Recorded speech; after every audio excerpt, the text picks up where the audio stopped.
MP নূরের মিছিল ভেঙে দিতে হবে, তাকে রোধ করতে হবে, কোনোভাবে যাতে কোনো পদক্ষেপ না নিতে পারে, প্রয়োজনে হাত পা ভেঙে দিতে হবে। জেনারেল অবসরপ্রাপ্ত জাহাঙ্গীর আলম চৌধুরী পুলিশের এক কর্মকর্তাকে নির্দেশ দিচ্ছেন, পুলিশের অফিসার বলতেছেন পরিস্থিতিটা খারাপ হবে, স্যার পরিস্থিতি খারাপ হবে।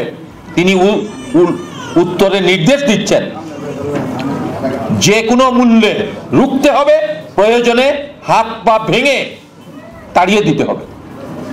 এই যদি একটা দেশের স্বরাষ্ট্র উপদেষ্টার মনোভাব হয়ে থাকে, তাইলে পরে আজকে আমাদের এই প্রশ্ন, এই আন্দোলন সংগ্রামের মধ্য দিয়ে ফ্যাসিস্টকে তাড়িয়ে দিয়ে আমরা কি লাভ করেছি?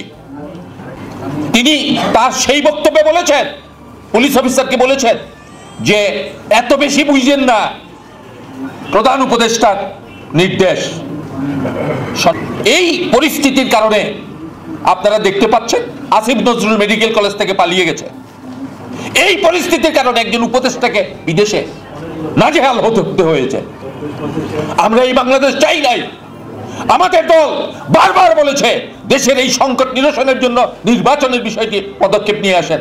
আমাদের নেতার সাথে লন্ডনে বসে ফেব্রুয়ারিতে নির্বাচনের তারিখ হয়েছে, এখনো সেসব ষড়যন্ত্র চলছে নির্বাচনকে বানচাল করার জন্য।